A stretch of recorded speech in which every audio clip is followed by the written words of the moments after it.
Even more discouraging news after their loss to the Bears. And no, I'm not talking about their long winning streak that was snapped at home at Lambeau Field against a bad Bears team. I'm not even talking about the injuries sustained by Jordan Love and Christian Watson, although not looking great for Christian Watson. As you can see in this video, he was being assisted off the field and then later carted off the field. I'm sure Matt LaFleur had a chance to talk to the training staff after the game. And then when being interviewed, Matt LaFleur was quoted as saying, "I'm not super confident about Christian Watson right now." Not great news for the Packer organization. It seems to be this recurring story that plays on repeat when we start talking about Christian Watson's reliability out there on the football field for Matt LaFleur and Jordan Love.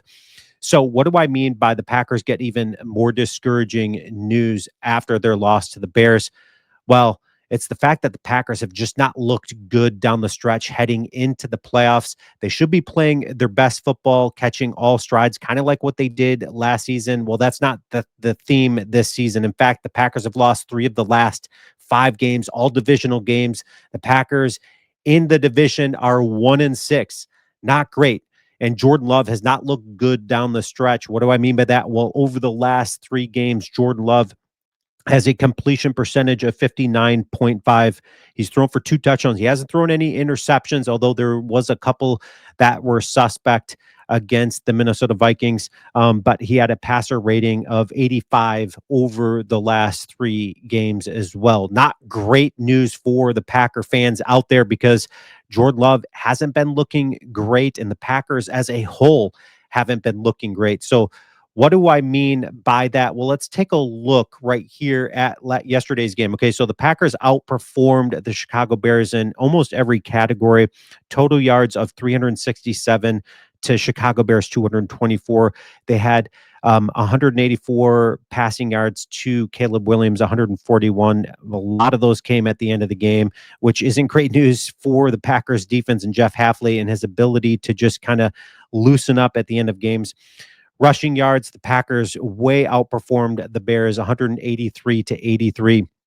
And the Packers sacks allowed. This is the second game in a row. They did this against Minnesota. They allowed 3 sacks and only had 1 themselves in both Minnesota and this Chicago Bears. And this is a bad offensive line for the Bears. So didn't put a ton of pressure on Caleb Williams. They did at the beginning of the game, but not near the end.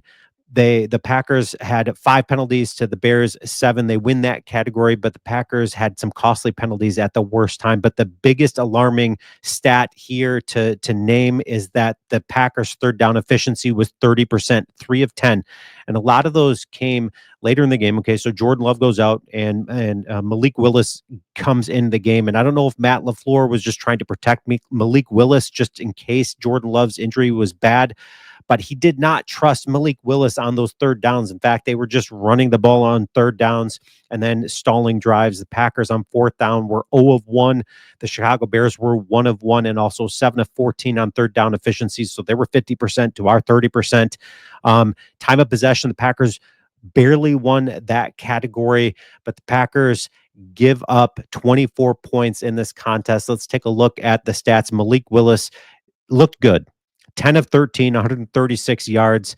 When Malik Willis is in the game, everybody just seems to play better around him. He had a passer rating of 109.8. Jordan Love, 7 of 12 for 69 yards and a passer rating of 74. Caleb Williams, 21 of 29. He only throws like 2 yards down the field and until the end, right? 148 yards, 1 touchdown. There are no interceptions.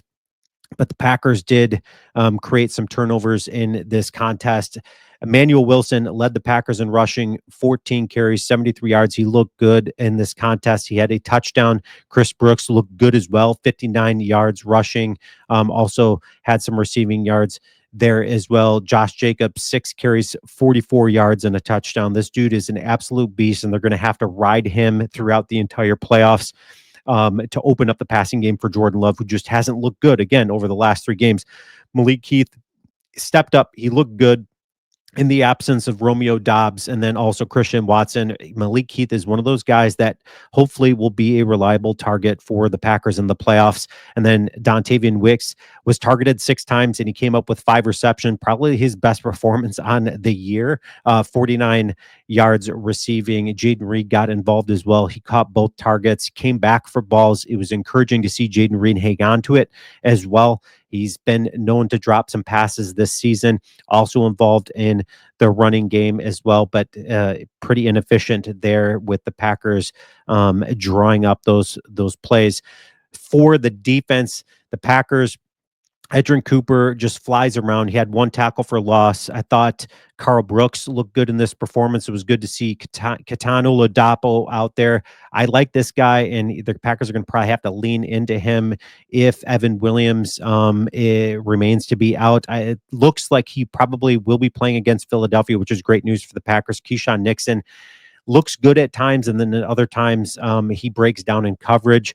But Carrington Valentine was quoted at the end of the game when they played into that prevent defense and allowed the entire middle of the field to be opened up. Carrington Valentine was quoted as saying, "Hey, I was just doing what I was told to do with Jeff Halfley and that defense. Really don't like the fact that Halfley went into a prevent and went conservative mode when you needed to be aggressive. Not sure what he was worried about, Caleb Williams throwing a Hail Mary or whatnot, but it's not great news for the Packers because you want to look your best down the stretch and you want to beat a bad team like Chicago, and they just were unable to do that. Let's take a look at the playoff picture. The Lions beat Minnesota last night, so they get a first round bye. Minnesota has to go to Los Angeles, a very tough game for the Minnesota Vikings, and then the Packers have to go to Philadelphia, a very tough environment to play there.